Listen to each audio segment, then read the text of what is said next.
Vigente el Código Orgánico Integral Penal desde el 10 de agosto del año 2014, han empezado a surgir una serie de inquietudes. Una fundamental y central es la que tiene que ver con lo que yo llamo desde hace mucho tiempo un uso racional de la prisión preventiva. Y claro, allí el tema central es que en asamblea no hubo el cuidado debido para apreciar que las llamadas escalas en materia de delitos relacionados con drogas aún prohibidas establecen una primera escala donde la pena está entre 2 y 6 meses. Aún en el caso agravado de suministro de drogas a niños o jóvenes en escuelas y colegios, la sanción tiene un agravamiento de 1/3, 2 meses más. Es decir, habría un máximo de penalización de hasta 8 meses. ¿Cuál es el problema? No hay, señores, lugar a la prisión preventiva, sino cuando el delito está enlazado con una pena mínima de 1 año. De manera que en el caso del microtráfico, porque en esa primera escala son cantidades muy significativas, allí no hubo una discusión desde el punto de vista de política criminal, porque se están proponiendo cantidades de hasta 50 gramos de clorhidrato de cocaína, 50 gramos de cocaína y hasta 300 gramos de marihuana, que son cantidades muy altas. Entonces, ¿qué va y está pasando en la práctica? Que un microtraficante no puede ser privado de la libertad, aún en el caso de delito flagrante. Y claro, en el momento en que es sorprendido, es detenido, pero luego no puede dictarse la prisión preventiva, que en el fondo es una medida de aseguramiento personal que en determinados casos y circunstancias, por razones de política criminal, debe ser dispuesta. Allí hay algunos problemas.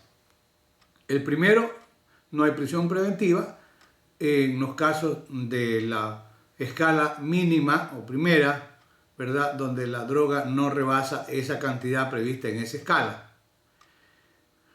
Es verdad que podría haber procedimiento directo, y el procedimiento directo en caso de flagrancia tendría que ser resuelto por el juez en una audiencia que es de prueba dentro de 10 días.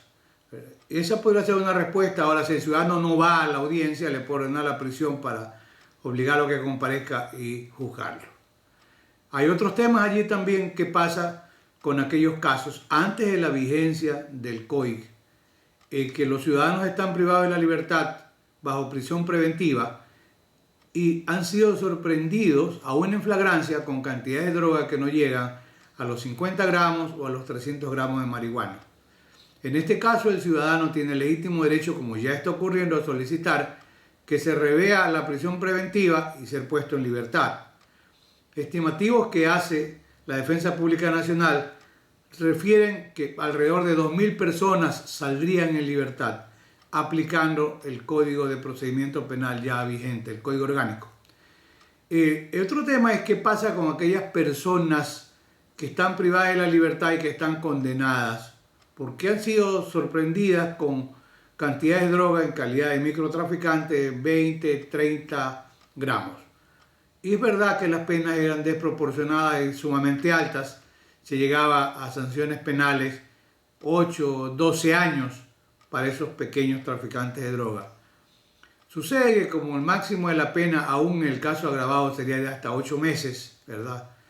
En este caso, hay personas que están privadas de la libertad, que están cumpliendo condenas altas y ya tienen más de los 8 meses de privación de libertad o los 6 meses en el primer caso.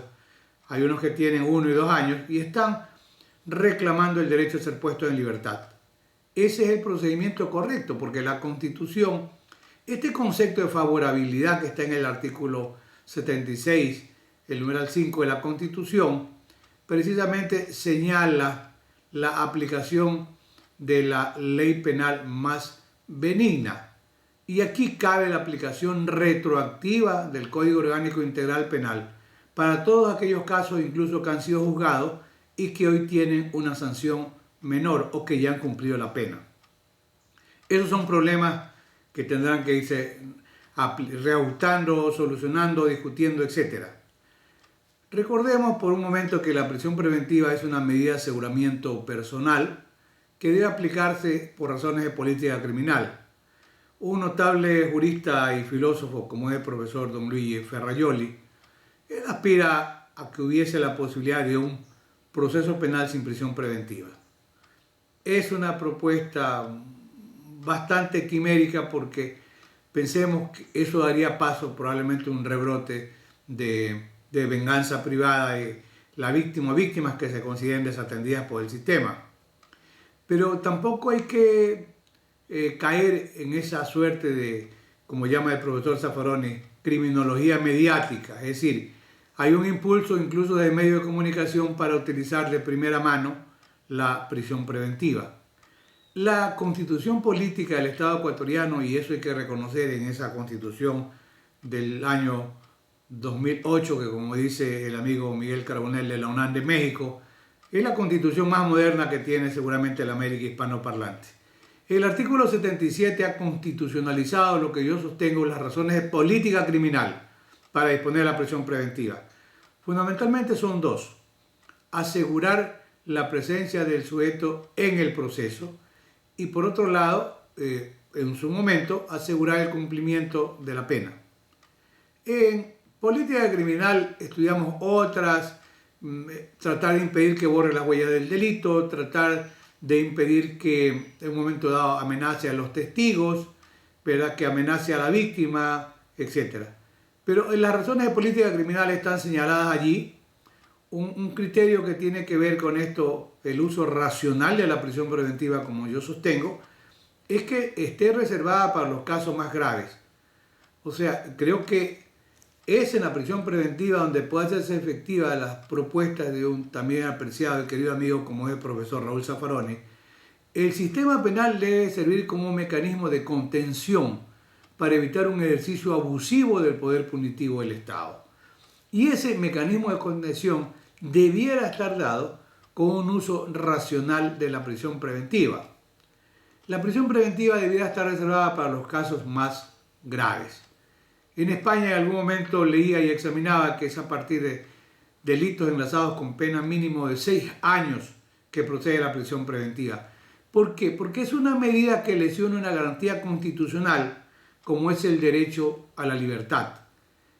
Yo en mi época de estudiante me hacía esa reflexión. ¿Cómo conciliar el respeto al derecho a la libertad versus la privación de ella? Claro, debe ser utilizada con criterio de racionalidad sin caer en un ejercicio abusivo del derecho. En la práctica ocurre, y como dice perfecto Andrés Ibáñez, ese gran procesalista, catedrático español y magistrado del Tribunal Supremo de España, la Sala Penal, y dice perfecto Andrés Ibáñez que la prisión preventiva está cumpliendo un rol que le es impropio. Está cumpliendo funciones propias de la pena. ¿En qué sentido? En el fondo resulta que cumple con una función de prevención general positiva. Es decir, una suerte de miedo a la población de lo que podría pasar privándola de un beneficio o garantía frente a la eventual comisión de un delito.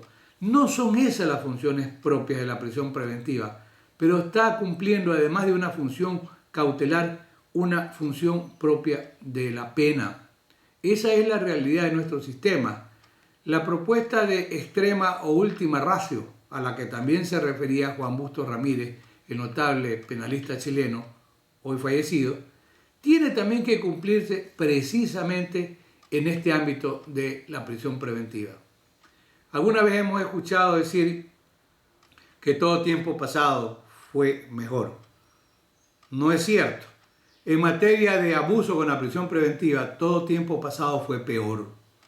Hoy, en este proceso de constitucionalización de las garantías del ciudadano en general y del justiciable en particular, el sistema nos permite encontrar una serie de respuestas a las que antes no teníamos acceso, que no podíamos discutir y que hoy, por ejemplo, residenciada en la labor de la defensa pública, se está cumpliendo un rol importante, porque la defensa pública ha asumido el rol y protagonismo de liderar todas estas propuestas de búsqueda de libertad, en el caso de ciudadanos que no pueden seguir siendo sometidos a una prisión preventiva como medida cautelar.